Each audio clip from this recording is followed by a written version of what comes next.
Nothing in this podcast is intended as investment advice, and the people in this podcast may hold positions in the stocks they talk about. Do not buy any investment based solely on a tip or recommendation. Please do your own research.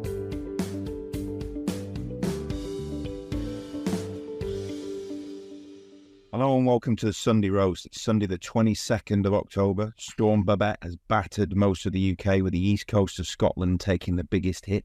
I don't know if you've seen the footage, Kev, but it looks like Armageddon up there on the east coast of Scotland. This bizarre looking, it's almost like a foam coming off the sea, which is probably amalgamation of, you know, the sand and the salt water and that. And there's a few people been filmed sort of out playing in it, which looks a bit dicey for me. But yeah, it certainly looks like the second named storm of the year has hit very much, you know, it's hit very hard up there in Scotland. And there's been a lot of localized flooding as well. So I haven't really seen very much of it. Been more focused on what's been going on 450 miles from me in Gaza, to be honest. But yeah, and the sun is shining. It's 30 degrees in the Middle East today. It's beautiful, but yeah, it's not good weather-wise, and obviously what's happening in the world is also not good in terms of its potential to escalate, and Hezbollah and Iran getting involved. It's all, I wouldn't say it's a bit scary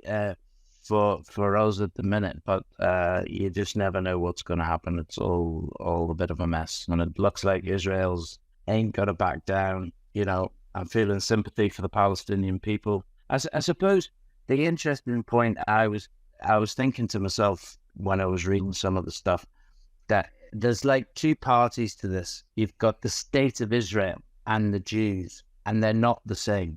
And you've got the Palestinian people and Hamas, and they're not the same. Do you understand what I mean? Yeah. So it's like these are fighting each other, and in the crossfire, it's actually the Jews and the Palestinian people who are getting hurt.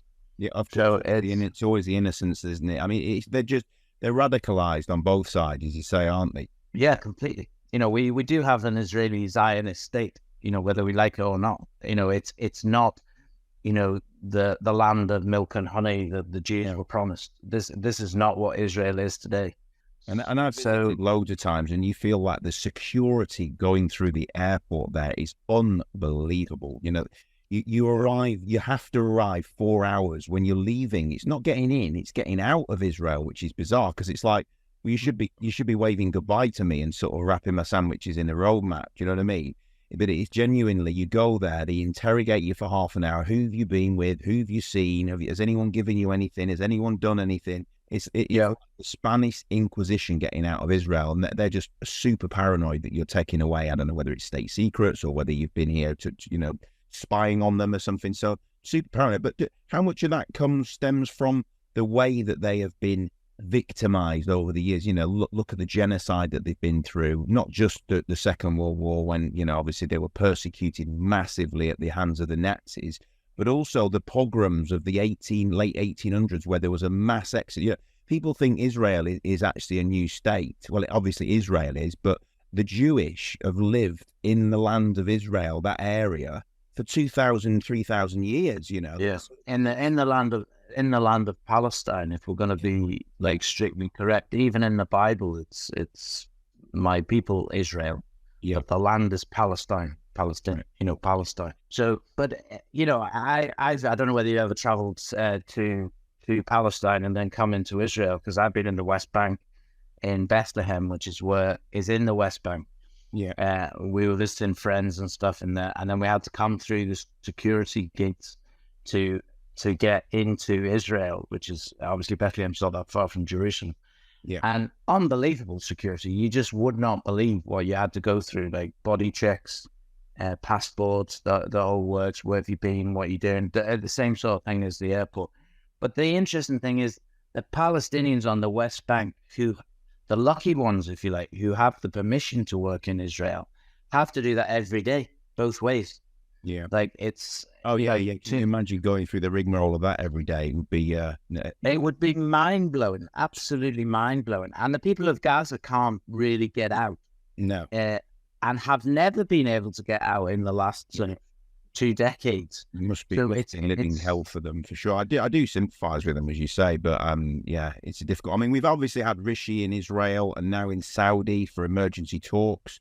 He expressed support for Israel during his visit to Jerusalem, where he met with the Israeli Prime Minister Benjamin Netanyahu. Sunak stated that the UK stands in solidarity with Israel and supports its right to self-defense in accordance with international law. He also condemned Hamas as pure evil and praised Israel's efforts to avoid civilian casualties in its response. Sunak's visit followed that of President Joe Biden, US President Joe Biden, as world leaders seek to prevent the conflict from escalating further. And Biden's visit was a total flop.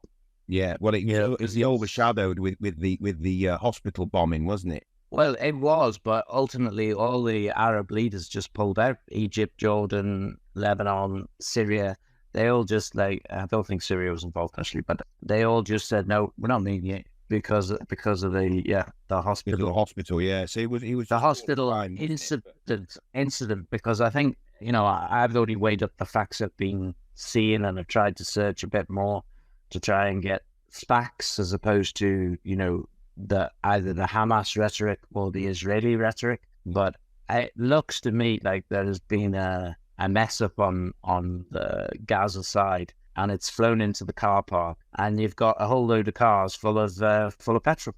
Yeah, exactly that. I mean, did you see his comments? Rishi's comments were interesting. He said, "We will stand with you in solidarity. We will stand with your people."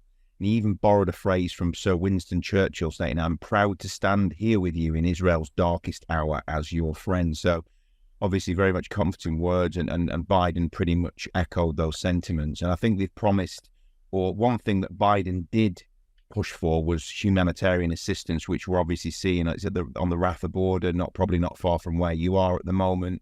And hopefully we're going to start seeing these hundreds of trucks that have been waiting for days now with aid, with water, with provisions. They're fixing the road basically because they can't get the trucks over the border. Yeah. So today they're fixing the road. I mean, I said today's Friday as we record this, but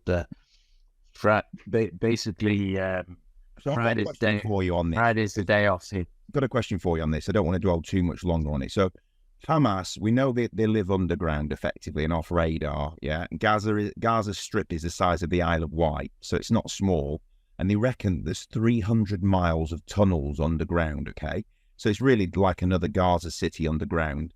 Videos posted of them I've seen from Hamas, they're actually making the missiles in these factories, spraying them up black, obviously so they don't rust if they're on shelves.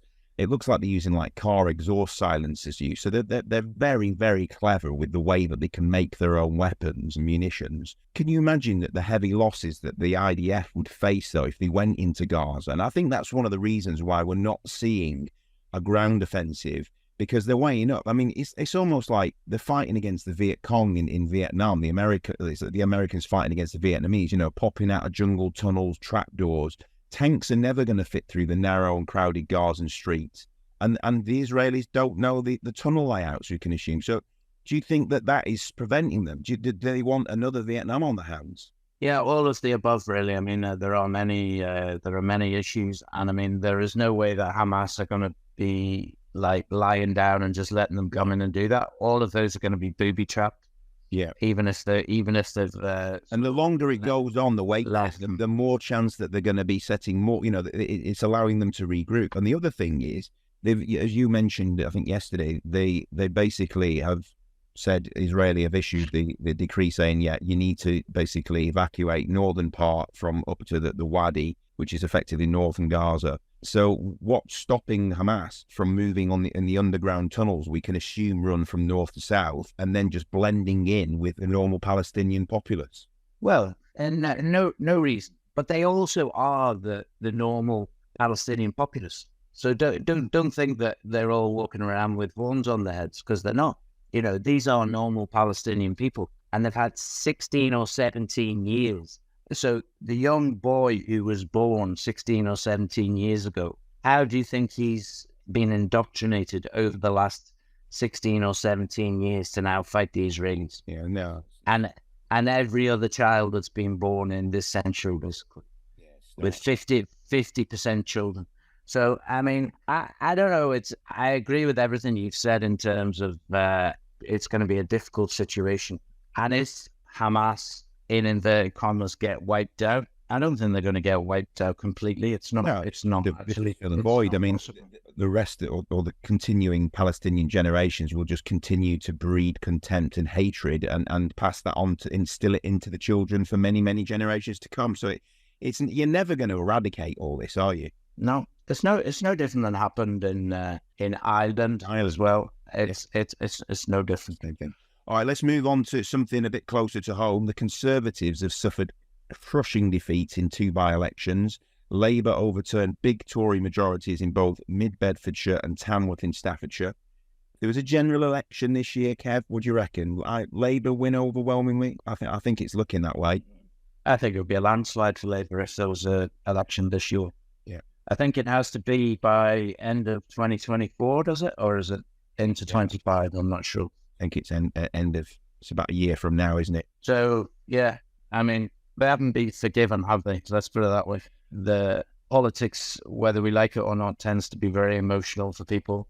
And any reports I've seen is there's obviously been a huge swing of Conservative voters voting for Labour. Labour looks a bit more reasonable under this man, though, no? You know, and also people are sort of saying, well, it can't be much worse than what we've got. He shot himself in the foot, though, didn't he, recently, Starmer, with his comments about Hamas and Palestine, and basically saying how much he was, looking out for the Israelis. So I think there's a lot of Palestinians or friends of Palestinians who actually handed the letter of resignation in, so that he lost quite a lot of the Labour backbenchers, as he effectively didn't show support for them. So that was interesting. But yeah, I think you're right. I think that his Labour conference that was up in Liverpool, wasn't it, about just over a week ago now, he delivered a speech. I don't know if you saw it, where he was effectively attacked with glitter. A guy threw lots of glitter on him, and he just took his jacket off and carried on. He actually won a lot of plaudits over. There was a lot of people saying it was actually a really, really well polished speech, and I think he's really he's grown. I think he's got a much bigger following now than he's ever had. Yeah, I mean, what is the choice, I suppose, is the question. What is the choice between Conservative and Labour? Because it's becoming apparent that, the rich are getting richer and richer and richer under the Conservative government. And, Labour is going to try and stem that situation, Yeah, and it needs to happen. Like, the gap cannot be as big as it is in all around the world, not just in England or in America or whatever. Whenever I was in America, the haves and the have-nots are there's not a bigger country to see that, is it? US is unbelievable for that, for the haves and have-nots.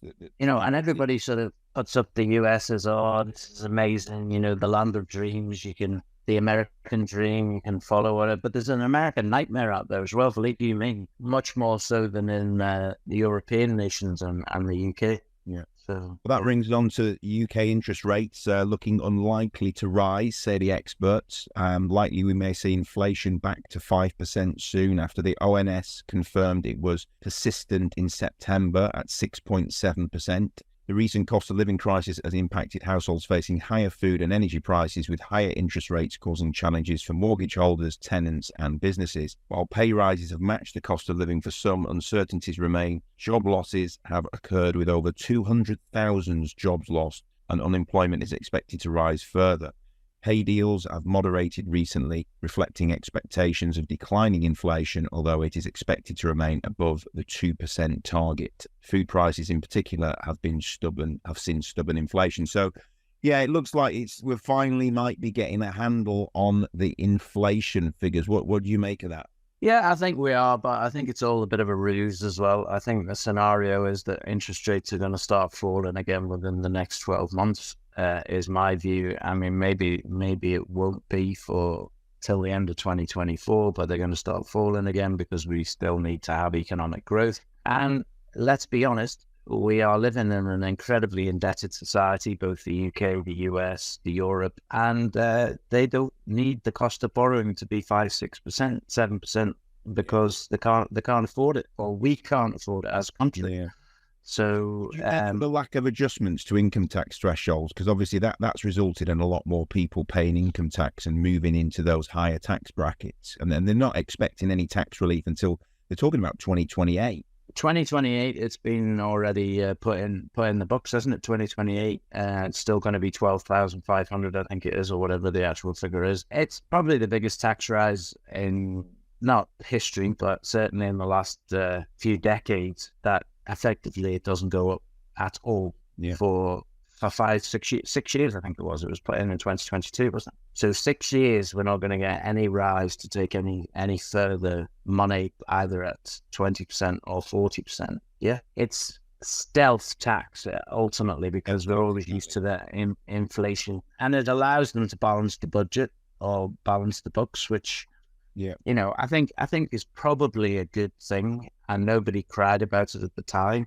But as it goes on and on and on, you see a bigger proportion of your salary coming out every month, along with the increase in national insurance as well, both for the employee and employer. Then, it's they have to get tax from somewhere, don't they? And it seems like Joe Bloggs is the man who's going to pay it, not the super wealthy guy. But that might change a little bit if Labour comes in. So, should we move on to today's first guest company? Yeah, I like to buy some of these occasionally if I ever have any money. So let's move on to a nice, big, bright Sovereign. Today we're joined by Sapan Ghai, CCO, and Frank Eagar as the new Managing Director and CEO of Sovereign Metals. Welcome, gents. Thanks, Phil. Thank you, Phil. So, obviously, Sapan, you're no stranger to this podcast, and obviously, Frank, you're welcome newcomer to the company. Well, actually, you joined, I believe, in 2022, December 22, as General Manager. 20 years experience in the financing, permitting, development, and operation of mining projects with a strong focus in Southern Africa, and a chartered accountant to boot. Do you want to tell us a little bit about your background and how it is working for Sovereign Metals, please?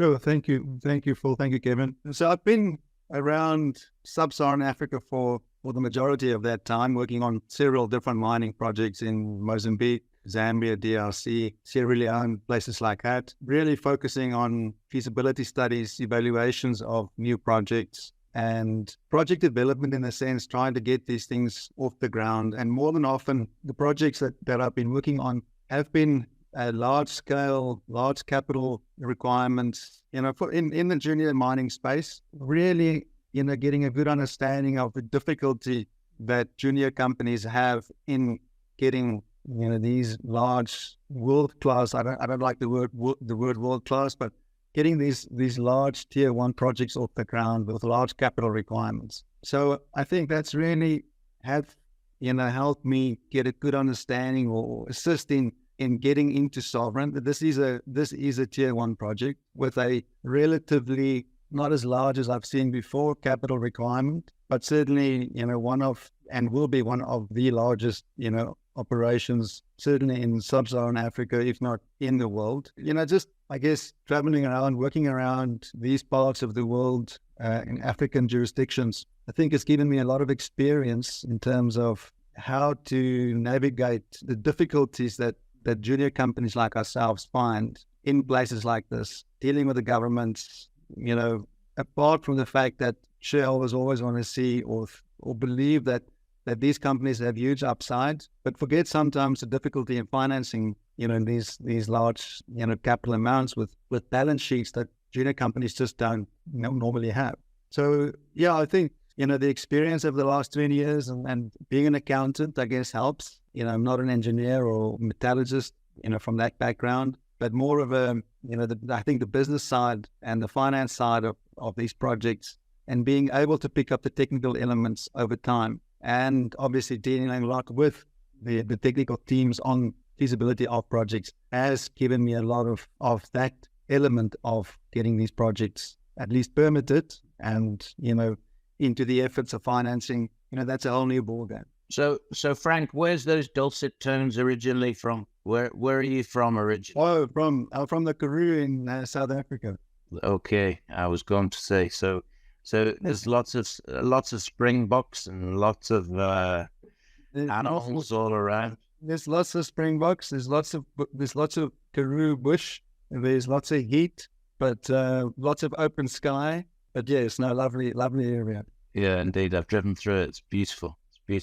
So what brought you to Sovereign Metals in the first place? Because you obviously joined in 2022. So what attracted you, or they attracted you, or what happened? So I've been working just across the border in Mozambique on a steel and vanadium project there for some time. I wasn't really aware of Sovereign project, and I don't think many people have been and still are aware of the large discovery of rutile and graphite in Malawi. The chairman actually approached me to join in some way or other, and it turned out to be a general manager role in essentially not based permanently in Malawi, but sort of spending half my time, in country.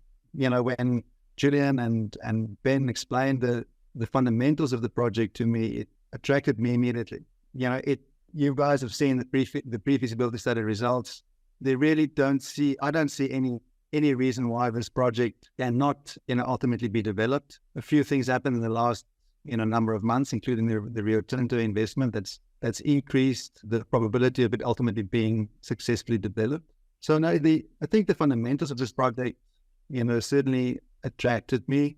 Malawi itself, I didn't work in Malawi previously, but, listening and doing a little bit of research, it certainly seemed like a more favorable place, more favorable jurisdiction than places like DRC and Mozambique, where I have spent a lot of time in the past. An approach from the company, but ultimately the fundamentals really helped me to make a quick decision on joining. So your mother tongue is Afrikaans?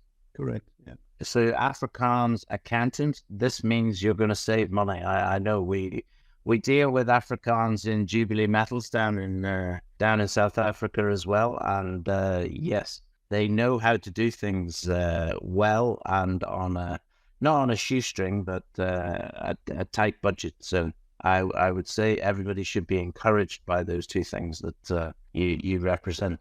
But from the point of view of this project, tell me I'm wrong, but 15% being bought by Rio.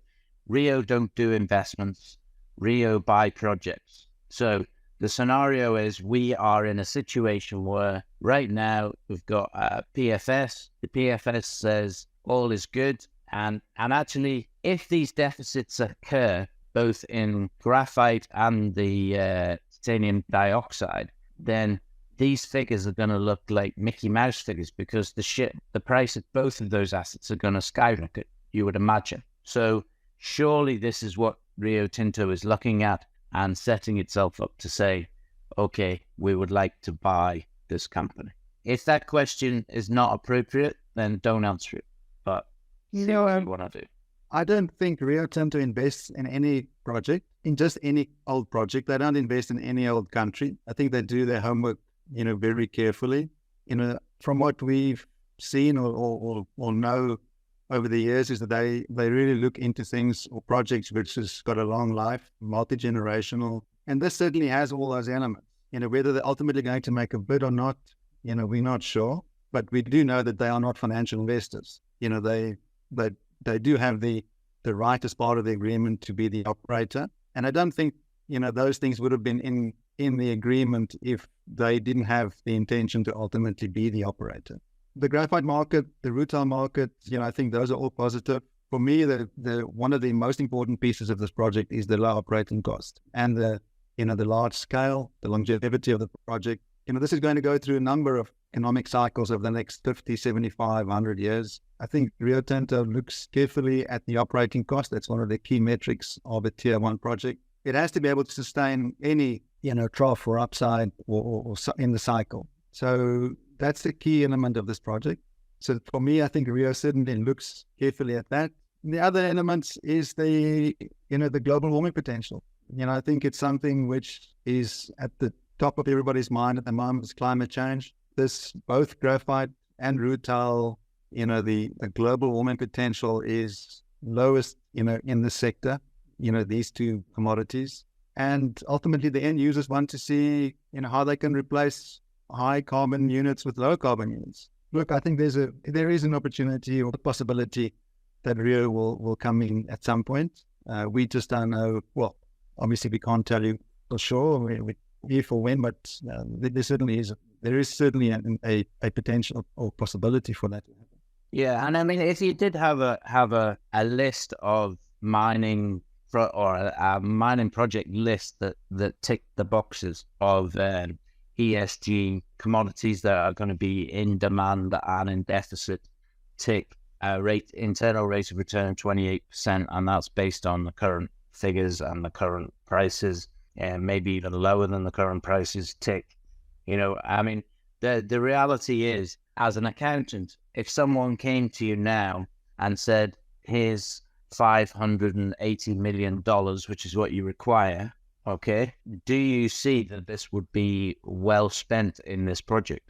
Absolutely. I mean, I think this is still PFS stage, so there's still margin for an increase in that number or reduction in that number as we get into a little bit more detail or accuracy over the course of the next 2 years, whatever the time frame is that we can complete a definitive study. But yes, I think the capital to first production, it's in comparison to other large scale projects and mining projects of this scale, I think the capital efficiency is quite low. Again, if I had to tell other accountants, or we had to sit around, have a very exciting accounting, and as you know, accountants can be very excitable around a dinner table. I think we will agree that the numbers stack up. Yeah, and I'm very positive about the PFS results. I think it's been very good. Yeah, and I mean, you're talking about 16 billion of revenue over that 25-year period. If Rutile, and maybe Sapan can answer this just as well as Frank as well, but you can both answer. If the Rutile price increases by, let's say, even 25%, and the graphite price increases by 25%, what are we talking about in terms of internal rate of return increase and also revenue increase from the 16 billion? Yeah, look, our sensitivities are in the PFS announcement, but what I can tell you on those prices, we had a long-term rutile price in our model of about $1,450 a ton. The current last reported price was close to $1,900 a ton, so big haircut there. In terms of the graphite price, we took our graphite basket to one of the leading commodity price forecasters in the graphite space, Fast Markets, who gave us all the industry analysis required for the PFS. And we said, look, this is our basket. What do you reckon is a price for this graphite basket long term, going into the future and feeding into the lithium ion battery space, etc. And they came back with a per ton figure of 2,680. In the PFS, we've used 1,290. So a huge haircut comparative to where the leading consultants have placed us. Compared to the peers, in terms of other graphite developers who put out scoping studies, PFS, DFSs over the last 2 years, their average is about 1,600. So we're below the peer average in our pricing forecast. And we've done that on the basis that, as you guys well know, we're a prudent bunch, we're a conservative bunch. We all have seen the forecasts of where the market is supposed to go. Do we know that for sure? No. So why don't we see how robust our economics are on a conservative basis now? And if I'm coming out with a $1.6 billion MPV off the back of these, then I'm pretty happy that if the market goes the way it does, it's going to be a lot better. I mean, even just guesstimating there, you're probably increasing your overall revenue by 50% based on those figures that you talked about, up to 25 billion instead of 16 billion. And your MPV will probably be more like 2.5 billion as opposed to 1.6 billion, as you said. So, I mean, and again, they're just total guesses, so we don't take them as read. But the upside is phenomenal in terms of it's a buzz. I don't think it's going to go forever, as in inflate the prices, but there is definitely good upside. Sorry, Frank. No, I think the assumptions just demonstrates, the robustness of this project. We're using numbers which are conservative compared to peers and to what some of the the experts in the market deem is or we numbers that we could use as price outlooks. But it just again demonstrates how this project can survive essentially in a very conservative or a low, a down cycle. A down commodity cycle if that happens. So the fundamentals are really, really strong. Yeah. It all sounds incredibly encouraging. And having read the letter from the mining authority there in Malawi as well, it's this is a big deal for them in terms of the whole country and the economics of the country, and sort of, I won't use the word leveling up because that's a UK term, but their ability to move things forward. And I think they said tourism, mining, and agriculture by 2063, even though the first 10 years of that is, I think, to 2033. It's going to make a big impact on the country. Totally. I mean, I've been dealing, and most of my time in Malawi over the last 10, 11 months has been to some extent to set up, our business in country and growing our staff and our expertise in Malawi, making sure that and as part of our modus operandi is to improve on the local skills or transfer skills into Malawi. So a lot of my time has been spent on that, but almost the same amount of time has been spent with, government departments, not just the mines ministry, but lands, environment, finance, justice. This project really is something which they look to, they need to replace their reliance on tobacco as a forex earner. So they really are looking at the mining sector specifically or in general, but to the KASIYA rutile project is something which is going to move the needle essentially for them in terms of, economic growth, secondary economic growth from the project itself, earning some foreign exchange. Tobacco revenues have been declining for the last 10, 15 years. So the support from the government is real. They want to do whatever they can to assist us in, essentially fast-tracking permitting.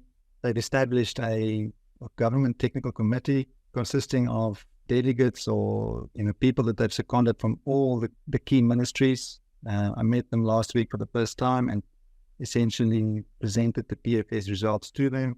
So they are, the government certainly is fully on board and they want to do whatever they can do to help us move this project forward as quickly as possible. So I think it's quite refreshing to have that welcoming, to feel that welcome, by a government in a country. And it's not always the case. I think I haven't experienced this in the past in other, neighboring countries in the same way. So it really is a positive experience at this point. Yeah. So here you are, great PFS just announced in the last sort of month. You've got as you mentioned, the investment from Rio Tinto up to 15%, which I think is about $40.4 million. Several key technical appointments as the company transitions into project optimization and development. I mean, do you want to just tell us what the listeners and shareholders can expect next as the next phase of project optimization and obviously ultimately the completion of a DFS? Sure. So I think the optimization of the PFS is a key element here. Rio Tinto and our own, technical team that we've just appointed will spend some time in getting their heads around the PFS. And there's a fair amount of work that needs to be done before one can actually go into a DFS. Scoping. There's additional, potential geotech work that needs to be done. Certainly additional metallurgical test work on the graphite, for example, that we need to do in qualification of the graphite. We are in the process of ramping up, and you'll know this from a previous RNS, ramping up our capacity in our lab to be able to produce more sample for test work. So I think in the course of the next few months, there'll be certainly a lot of, test work at laboratory or lab test work to be done on the graphite and also on the rutile. So we're working on that whilst technical committee with Rio Tinto is being established. The guys get their heads around the PFS and we identify areas where it can be optimized and then scoped to start or to kickstart a DFS somewhere in the next 6 to 9 months, I assume, would probably be a good place to start. But those are the key areas of focus for us in a very short space of time. Is getting everybody up to speed, all the new appointees up to speed, Rio up to speed, doing the long lead items to be able to scope the definitive study. And there will be some drilling work, certainly some sample collection in the field, to be able to get our lab going through and processing some samples for additional test work. So, Frank, the question on shareholders' lips and the question on future investors' lips is, when are you going to have to raise money to do all of this work? Kevin, I don't think we don't need any new money in the short term. I think the Rio Tinto investment has given us sufficient runway to complete all of this work. We're hopeful that will be sufficient to complete the DFS in due time. And I think ultimately that's why they made the investment, is to take it to the next level of definition. So I don't expect us to be coming back to the market for purposes of this study anytime soon. Okay, good. So dilution should be out of the equation for the next while anyway, until this becomes a DFS, and ultimately all the other projects that were in sovereign are no longer in sovereign metals. So there is no distraction here. Basically we've got one project in sovereign metals, and it's this one. That's the focus. We spun out the graphite assets to NGX. So the focus of the management team, incoming team, the people that we're building up in terms of our social, community, environment, the focus is purely on the KASIYA, getting this over the line. Yeah. Okay, very good. To sum it up, you need to, as an investor, look at the PFS for sure. Next week, we're going to go through that presentation with Sapan on YouTube. So you guys can look at the actual details of it, but it is available there if you want to look at it yourselves. I think the economics look extremely good, and the country needs to do it. And Rio, I don't think, would have invested if they didn't think this was a profitable and also mining project that is going to be for probably millennia. It's going to be for a long time. This project is going to last 100 years probably. And, are we still going to need all of these things over the next 100 years? I think so, if this is the way the world's going in terms of electrification and also all the different uses of titanium dioxide. So, yes, it all looks very interesting. Yeah, we'll put a link to that presentation in the description of this podcast as well, so any listeners and shareholders can access the presentation as mentioned. Yeah, one last question, Frank. Actually, I'm lying. It's probably 2 or 3 questions, but one last question before we finish on the Sunday roast. The first one is, what is your Sunday roast? What would be a Sunday roast in the at home in South Africa? It's always a leg of lamb, Kevin. It always has to be a leg of lamb. It has to be coming. It's got to be a certified leg of lamb from the Karoo. That is the number one roast for sure. I would suggest you killed it the day before, no, and then and then hung it out. Okay, and the question that we're asking this particular season is, what is the best piece of advice anybody's ever given you? Ooh. The best piece of advice is to work hard at what you're doing right now, not to worry about what's going to come next. That's probably as simple as it can be. Focus in the present. Yes, very good. Sapan, that question is now at you. You've never answered it before. Less haste, more speed. Okay, less haste, more speed. Okay, very good. And the final question from England, South Africa in the Rugby World Cup. What's going to happen? I think it's relatively easy answer. Yeah. We're going to lose, aren't we? That's what you're saying. I don't think the English has got what it's going to require. Yeah, I think it's going to be the Springboks. Yeah, I was hoping the French were going to beat you because we had more chance against the French than we did against you. But you never know. You never know. Eh? When is the match actually? Is it going to be... It's on Saturday night it will be, 8 o'clock UK time? Okay, so you'll either look incredibly clever at this point or incredibly stupid if England beat you. Yes. It's on. Very good.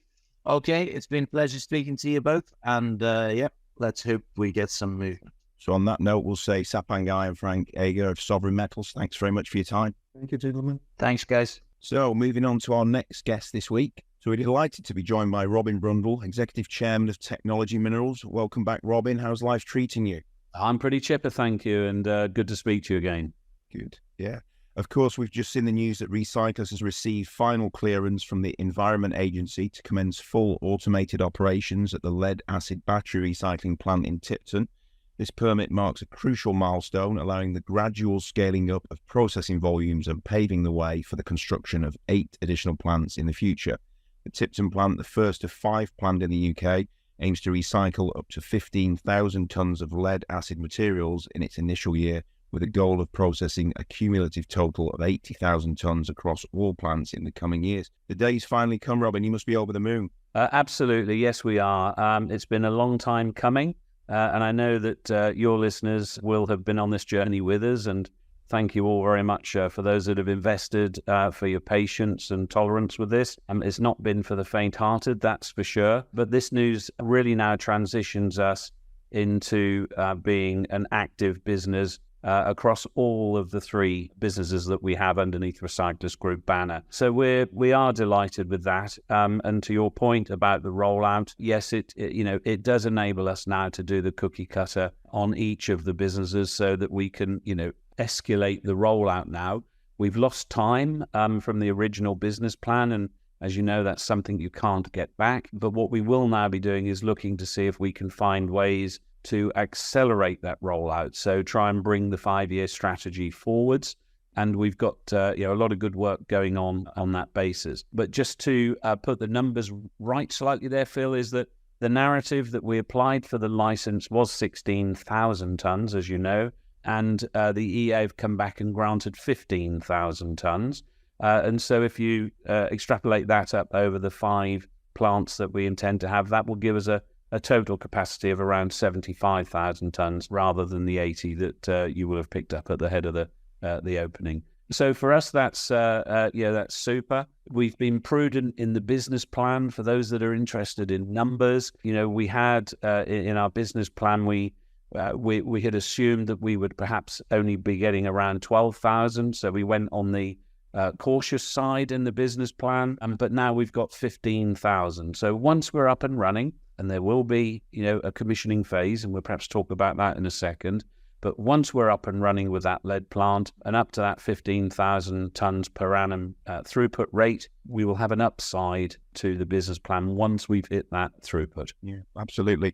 I mean, as you say, Kev and I have been up to the plant there at Tipton and obviously seen it's a very impressive facility. And you just alluded to there's going to be a commissioning phase. So do you just want to talk listeners through what that would normally consist of and what you're expecting to find from that? Yeah, sure. So with a commissioning phase, we have up until now, we've been pre-revenue, as you know. And so it's our responsibility as leadership to make sure that we hold just enough capability to evidence to the environmental agency that we are worthy of the permit. But of course, as business people, we have to keep the overheads as low as we possibly can. So, to keep costs down and burn rate down, of course. So now we're in a position where we've got the permit, but we really didn't know when it was exactly going to come. And so now we're in a position where we've got to switch on working with partners that have shown a lot of interest over the last 2 years as we've been courting them. We've got to now move to contract with them. And for people with the offtake, for example, they will run 3 months hence in loading their lead requirements. So we now need to work with them. So it could be 4 months, for example, before they can actually take our lead or lead paste that we're going to be producing. And so all of these discussions will now get triggered and have been triggered to re-energize. And of course, we do need to increase headcount as well to get into full production mode as well. So technically what I've said in my RNS release and to others is that, we need at least 4 months here. We bought the plant, a proven plant from Brazil. We need to bring over the manufacturer of the plant to make sure that we optimize it. The moment their earliest availability is middle of January, for example. So we've got work to do. And I don't want to take away any of the joy that we've, if you like, de-risked the business by getting this permit. And it's the last of our key permits. There are daily operational permits that we will continue to go through because we're moving hazardous wastes in and out for clients and for off-takers and so on and so forth. So there's always a whole bunch of admin around hazardous wastes, but they are genuinely daily operational activities. But when it comes to the headline permits of being able to function as a business, we now have what we need to be able to do that. So it is a joyous moment, but, it isn't a flick of a switch to suddenly get this business running. And we're going to pedal as hard and as fast as we can to get all of these things in place. But don't hit us too hard on social media if it takes us 4 to 6 months to come back to you and say, we've got that throughput at 15,000 tonnes per annum. So, Robin, it's great news. I remember standing freezing in the factory place. I think it was last November we visited you. I think, if I remember rightly. So, indeed, not quite a year, but not far off it. But just for listeners, and I suppose for me, what size of market are we talking about here? So you're talking about if you have 5 places, you need 75,000 tonnes of these lead batteries. What size in the UK is this market? How many tonnes in total? During that period, Phil, that will represent only, believe it or not, around about 10 to 12% of the market opportunity, because lead acid batteries spread across a whole range of verticals, from handhelds to power tools to trucks at airports and and heavy goods as well. So it's a very long, 100-odd-year-old established industry. We're not a disruptor in the sense of trying to create something here. We're just joining in and helping to save a material going to landfill, saving it going into incineration. So we're joining a group of people. We're not a disruptor, as I said. And so it's a well-trodden path. And it's a far more simple business plan as well, in that, we have to pay for feedstock at a certain price of LME, and we then sell the offtake at a different value of LME with a margin in between. And whilst those prices might meander through the year as commodity prices vary, the margin will meander, the input and outputs will meander at the same point, giving a reasonably constant margin as we go through. So a far, far more simple business plan. So we're talking about margins of, I think, if I remember rightly from previous conversations that we've had, so 30% or something like this. Yeah, I wouldn't want to go too deep into that, because there'll be people we're trying to buy from that might be listening. So it might be commercially sensitive, but it's dreadfully low, Kevin, dreadfully low. So, we do need to work with our suppliers to get the prices down further. No, I'm just jesting, of course. Yeah. Anyway. Okay. Anyway, so this really is, do you feel that getting 10% of the market will be an issue, or you feel, no, it will just come to us? Yeah, like every business, we've got to work at it, of course. But what we are finding is that because we've got the lithium-ion opportunity from the Wolverhampton site, that there are many, many players in the UK, let's call them suppliers and customers, who have got both and currently don't have the solution for the lithium-ion. So the discussions that we're having are that, we can help you with your lithium-ion, but so long as we're competitive in the marketplace, we would also like to take your lead acid as well. So those many of those discussions are going on, and of course we're leveraging our assets there. Yeah, so it's a nice bribe, basically. We'll sort your lithium-ion problem out. So, by the way, we want your lead acid. Okay, sounds good. Something on. Okay, so moving on to the lithium. And give us a background of that and where we stand today. Yeah, sure. Overall, we're delighted with the way the plant is functioning and the site is functioning. The biggest key for us was transitioning a couple of weeks back from nitrogen gas bottles. You may remember from your visit that we were using packs of gas bottles of nitrogen, and we've finally, after a 26-week lead time, our tanks arrived and have been installed and commissioned for liquid nitrogen. So we now buy our nitrogen in 30 tons of liquid. And what does that do? It enables us to run continuous running effectively. So it gives us the pressures that we need in the various chambers. It's consistent in the chamber. And of course, we don't have downtime having to stop and change bottle banks and so on every so many hours. So for us, it was the last piece of the jigsaw to do the constant running. And it's great. This week when we've sort of started some days to try and hit those targets, we have been processing the 25 tons that we were targeting in the day this week. So we are finally up and running to where we want to be with that. We've had approaching 100 tons of additional feedstock arrive this week that's attracted a gate fee. So we are finally gone from pre-revenue to revenue this week. So that's a a very joyous place to be as well. And we've got a whole range of gate fees that we're out there quoting for. So depending on chemistries, we're anywhere from £2.60 a kilo or 2,600 a tonne through to a particularly challenging chemistry where our declared price list is £8.60. And we have the opportunity in some instances where we're being offered, where others have had fires, burnt material we've evidenced as a result of the fire material that we had on our own site back in July. We've evidenced that we can actually process fire damaged material as well and still recover a whole range of value streams from that material. But again, that does require certain extra workload for us, so we are pushing those prices for fire damaged materials beyond even the £8.60 a kilo. So gate fee for us is starting to come in, which is good. We've got a whole range of verticals. We've got 18 verticals of revenue opportunity coming at us, and we didn't realize we had that many when we started, to be frank. We thought we had about 12. So we've had 6 new revenue streams come at us since July when we declared that we were able to process. So yeah, it's a very exciting space to be in. It's incredibly fast moving, and we've also been invited to participate in a House of Commons select committee around the battery strategy and policy, and that includes minerals as well.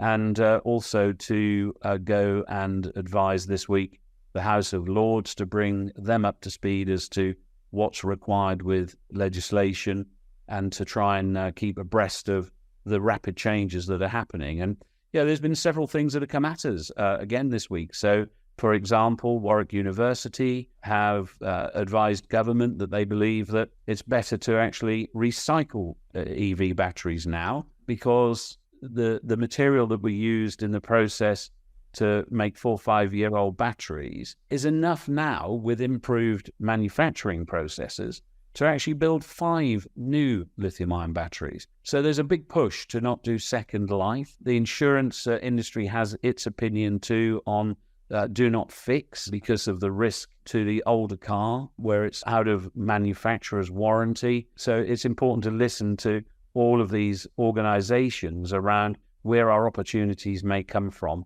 And as you can imagine, we're very active in all of those spaces. So for the foreseeable future, we can see that the cars will be, if they're faulty in any way, then they're just going to be recycled. Let's be clear. I think that we're talking about cars that are outside of manufacturer's warranty. So I think where you have a car inside warranty and a qualified certified engineer does a repair or replacement cell, for example, and that manufacturer is then happy with its tests to carry on with that battery under its own warranty, I don't think there will be issue. I think this is the aftermarket here because there was some forecast of having a super aftermarket of people buying second-hand packs out of 5, 6, 7-year-old cars that are perhaps out of warranty and so on.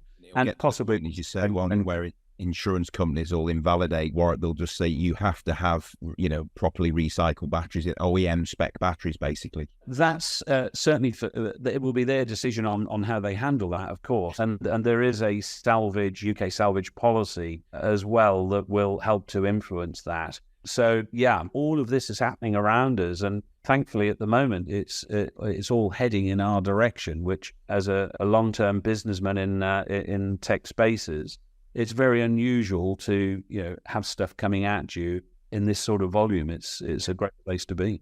So do you think that using you're leveraging your background in obviously the motor industry or the automotive industry, that your relationships that you forge, you're helping the company going forward?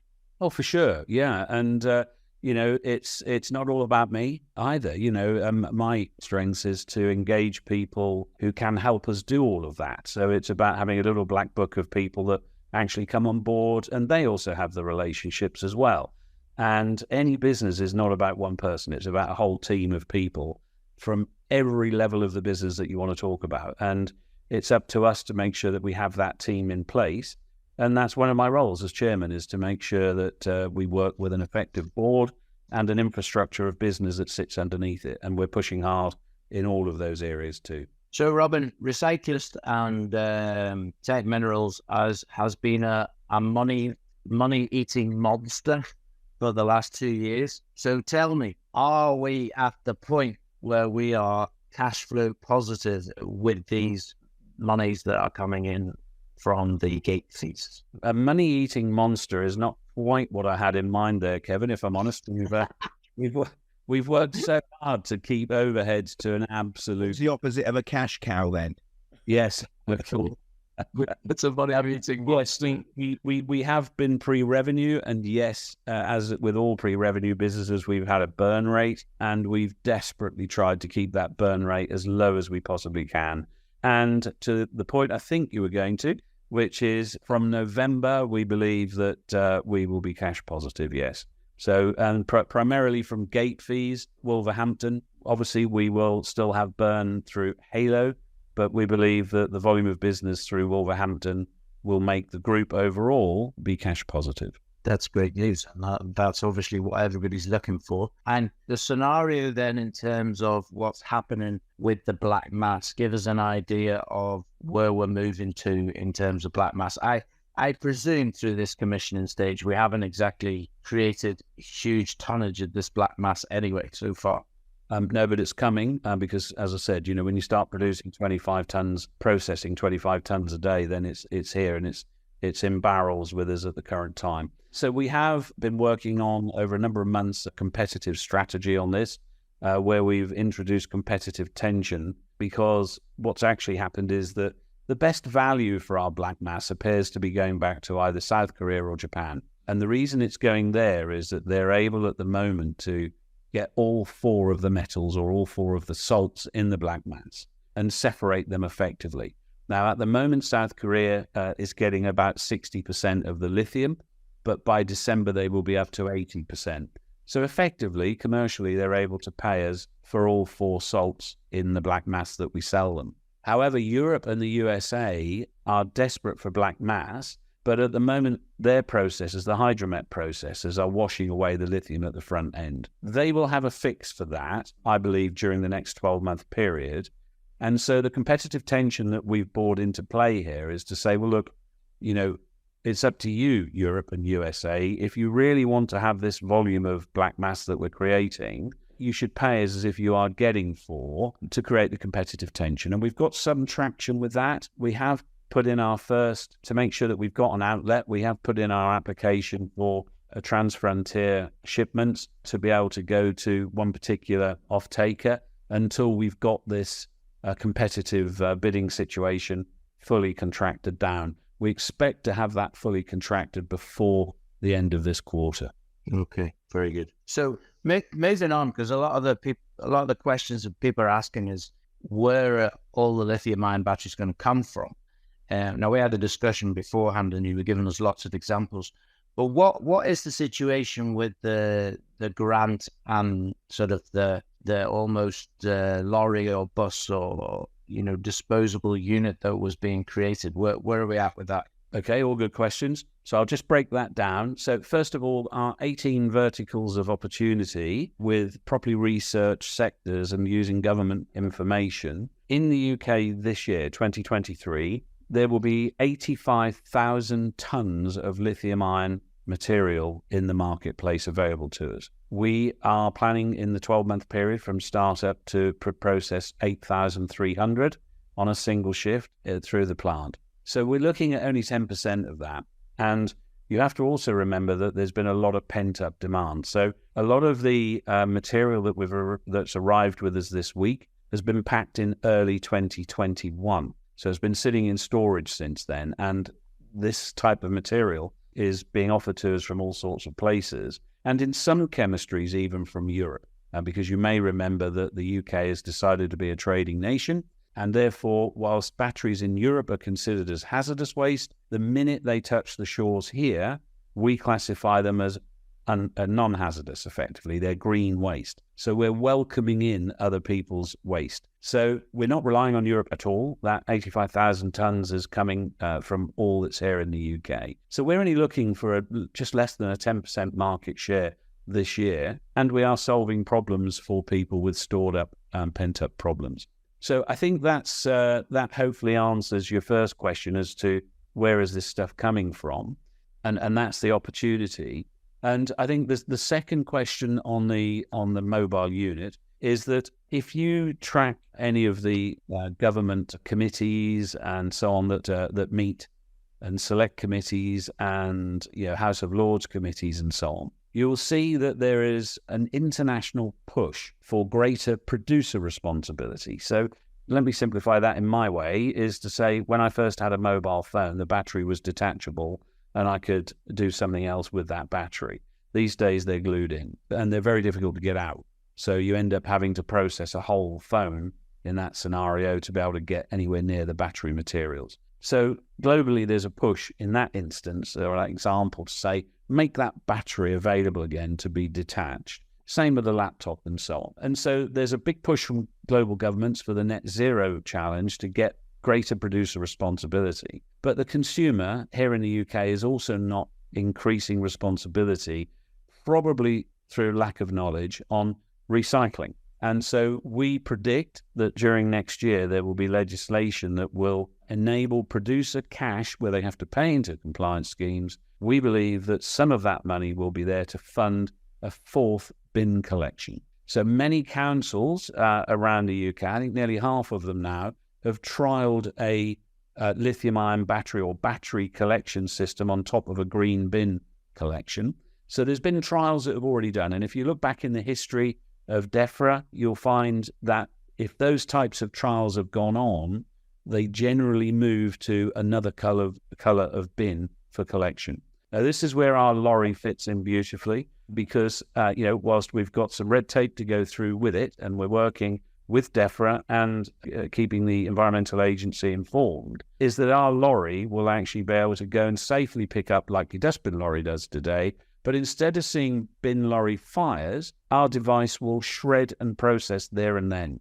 So it will make safe those lithium-ion batteries at the point of collection to reduce harm to humans and harm to the environment. So we're very excited about it, and already word has spread on an international basis, and we've had delegations from other countries that have come over to talk to us about the opportunity that we'll be creating here. What we haven't got yet is the full business plan for that, in the sense of, do we want to be a lorry producer? It's not in our remit right now.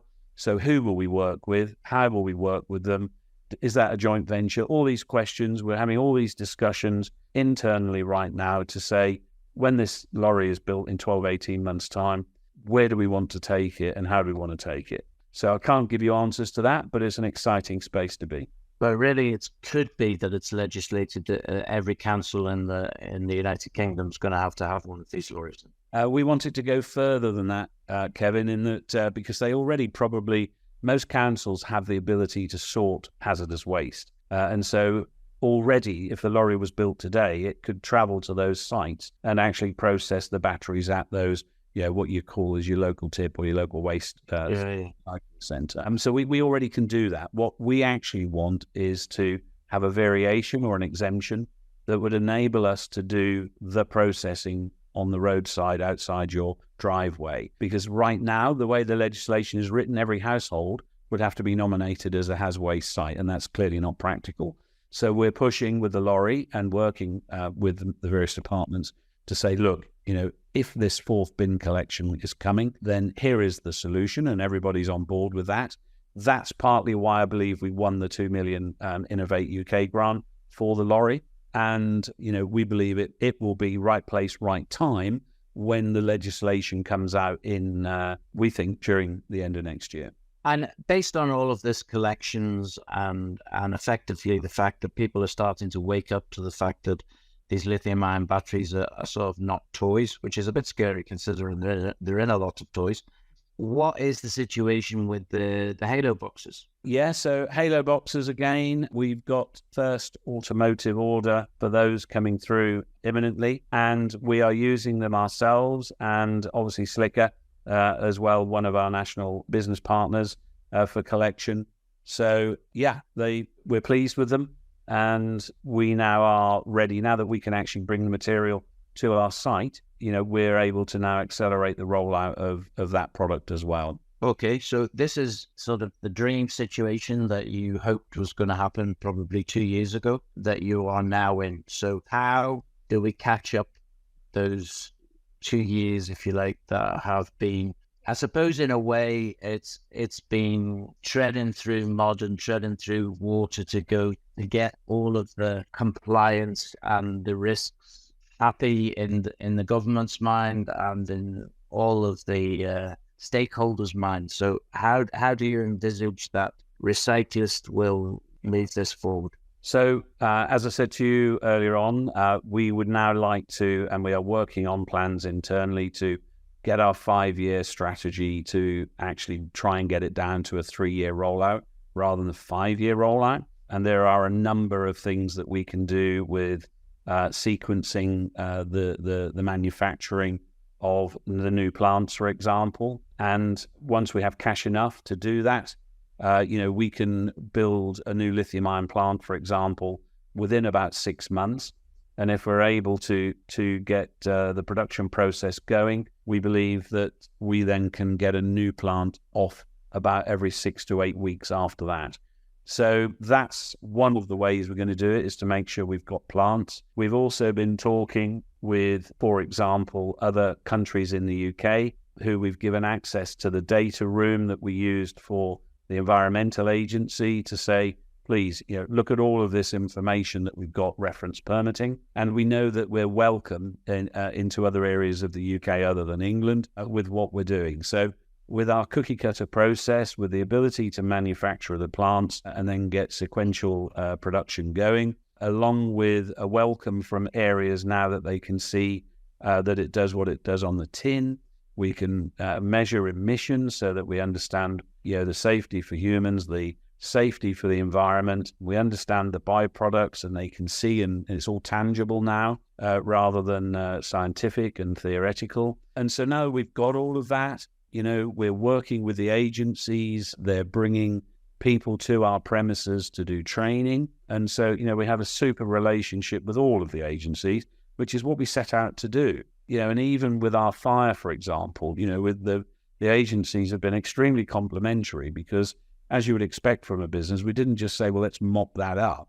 We actually sat down and said, what lessons have we got to be learned from this and what can we do better? And we've improved our fire prevention plan, for example, and which was signed off initially, of course, by all of the experts, but there's more we could do. So we are now doing that. And we're setting a standard. We're setting the standard for the UK and possibly for other countries around the world here with what we're doing, because it's all new on the lithium-ion space. So, yeah. So hopefully that's given you a flavor of what's going on. If you ask me, which site have we selected to be plant 2, it's a difficult one for us because we have got the 5 plants in the business plan. But if we're allowed to go to 3 shifts, we may not need 5, for example. So, in our business plan, we've assumed a worst case scenario that, we will do 8,300 from each of the 5 sites.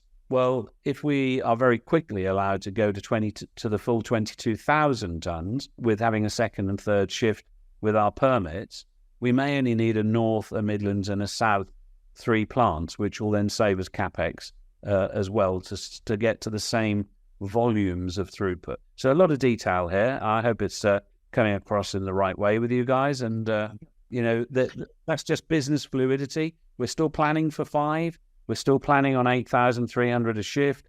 But if we can do it with 3 or 4, we will save the CapEx accordingly, which is just a normal business decision. Yeah, that was the thing that was ruminating in my head, is that you said there's 85,000 tons, I think it is, of lithium-ion batteries available this year. How is that going to grow over the next sort of 3 to 5 to 10 years? I mean, what is the estimates? Because obviously it's a guess, but yes, what is the estimate that we think is going to be available? I will probably simplify the answer to you to say that our throughput and capacity is unlikely to ever need any more than 10% market share. And the growth is incredible. The growth is incredible. Yeah, there's going to be a time where we're talking about 1 million tons of this a year, I'm sure, and more. Indeed. So the 5 plants running at 22,000 each a year is 110,000, which today doesn't make sense, obviously. But 5 years from now, it probably does. Yeah, so just do your maths. Originally, the business plan was 8,300 each for 5 plants. So if you look at it that way, that's where your 10%, less than 10% market share will come. Okay, very good. All right, yeah. On that note, obviously, you say thank you, Robin. But before you go, obviously, normally we do the Sunday roast theme, but we've kind of changed it up a bit this season. We're going to ask you, what's the best advice you've ever received or heard? When the wine is in, the wit is out. Like it. Yes, indeed. Maybe the wit is the humour comes in, but not the intelligence. I think that's probably. I shall leave you to pontificate on that problem. And the next question is, what is the worst piece of advice you've ever received? Worst piece of advice I've ever received? Probably try a cigarette. Indeed. The past, I think, yeah. We've had a few say things like, don't buy Bitcoin in its heyday. Turned out. But on that note, we'll say Robin Brundle, Executive Chairman of Tech Minerals, thanks very much for your time. Nice to see you again. Bye for now. Yeah, and we look forward to speaking to you again in the near future. Lovely. Thanks, guys. Appreciate what you're doing. Thank you. Cheers. Bye-bye. Bye. So let's move on to the movers and shakers this week. We've had the best mover from a 5-day perspective, or for the last week, was quantum blockchain. It moved 85%. There's not been any real news of late that I can see, so I really can't add any specific reason for the move. I'd like every stock that we believe in to move like that as a re-rate for stock. Sure. Honest, Kev. I think the news for quantum blockchain was that BlackRock are entering into this ETF for Bitcoin. And everybody's basically speculating that if this comes off, that the Bitcoin should rise to between 42,000 and 56,000. So I think it's just in a... So it's just moving on the back of Bitcoin rather than their actual processing abilities. Yeah, I think so. Yeah.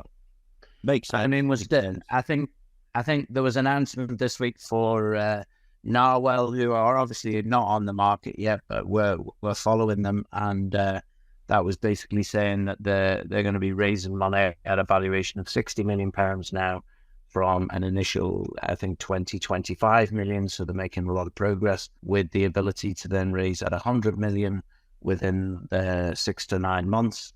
Okay, we've got something lined up interview-wise with Mass next week, so let's see what happens. And the other thing was... So the other thing was Jubilee Metals. Yeah, Jubilee Metals announced the award of a significant new slag project with Mopani Copper Mines. Basically, the exclusive award of the slag project aims to process approximately 13 million tonnes of historical slag estimated to contain 0.7% copper and 0.27% cobalt. So that one looks very interesting, doesn't it? Yeah, and again, I spoke to Leon this week, and next week we're supposed to be having some time with him, an interview with him, and hopefully... hasn't been finalised yet, but that we will go to Zambia again in early December to look at Jubilee's projects and also Galileo's and Extract. So the other one I saw was a really good tweet from Oliver Friesen, CEO of Golden Metals. He's been in Tokyo this week, and I'll just read his tweet actually because I thought it was very good. Basically, he said that, well, that's a wrap. Probably the best mining-related conference I have ever been to, as probably 95% of the major players in the tungsten industry from across the globe are all in one place. Excited to get back to the UK and push forward many of the amazing conversations we have had over the last 3 days. I have pages full of notes that I took during the various meetings, talks and presentations, so we'll share what I can over Twitter in the coming week. So very, very, very good. That obviously based at a big convention over in Tokyo, place where I used to live. And also they had some news out in the week on the copper project as well, didn't they? For the porphyries, etc. The copper mineralization at Garfield project. So that was great to see. Yeah, it's fighting on three fronts now, that gold and metal. You've got gold, you've got the tungsten, obviously, and now the copper as well. So the story's getting wider and bigger and better. I spoke briefly on WhatsApp with Oliver there before he traveled back from Tokyo. So we're going to try and do something with him next week, so people can have an overview of what happened in Tokyo, because we were very excited by it. And there was some news out as well on Friday that he tweeted, I think, about basically the countries keeping things inside themselves. So in other words, any of the graphite projects were having to keep stuff inside their borders, I think it was. I don't know the full details, so if you want to look up the tweet, you can... Yeah, he was talking about the resource war, wasn't he? Is that China will require export permits for some graphite products to protect national security. Resource war's kicking into high gear, and that was quoted the Gold Telegraph, I believe, in that tweet. So the other things practically that happened this week was that we saw a big rally in gold over the last 2 weeks, and at a time when the US dollar is as high valued as it's probably ever been in the last, I don't know what time frame is, but certainly the last 10 years, I think. So you're looking at a gold price in sterling, and a gold price maybe in Australian dollars, and a gold price in euros, which is much higher than it has been, almost probably a record. But as it hasn't been a record in US dollar terms yet, nobody's shouting about it. But, gold is flying, basically. Gold flying, a lot of people going into the safe haven, especially with the geopolitical issues in the Middle East, pushing up prices, no doubt, as well. So the other one that I looked at this week, well, not really looked at, but it's the whole market from a market perspective, is the FTSE 250 actually dropped to a 1-year low, and the FTSE 100 dipping below the sort of 7,500 mark of late. So that was an interesting one. Yeah, I think we're at a time where there is, you look at something like Tech Minerals, Recyclus, effectively, it's worth £22 million or whatever. That's what the market is saying. And Recyclus alone has been valued at 70 million, and that was before we've now got the 2 licenses and all the things that you just heard Robin talk about. So it's got to be worth north of £100 million, you'd imagine, which even half of that for TM1 has got to be in the region of £50 million, plus any of the mining assets. If you wanna add them together, you're talking about 60 million, 70 million pound valuation should be available to Tech Minerals, in my view. And we're talking at, a value of 22 million and 1.6p. So if you times it up by 3, I think that's actually really the reasonable value for Tech Minerals. That is now a revenue producing company, as we heard from Robin, and cash flow positive. And effectively de-risked, isn't it? A lot of the stuff is de-risked. So, yeah, and there are a lot of companies out there now that are undervalued because of what they're actually going to do. But we'll see. We'll see what the market actually comes to a truth, if you like, in the end, that it starts to realize that these things have much greater value than they're being given. Okay, well, moving away from markets then, just onto something a bit more light-hearted. Actually, this is slightly related to markets, but in an entertaining way.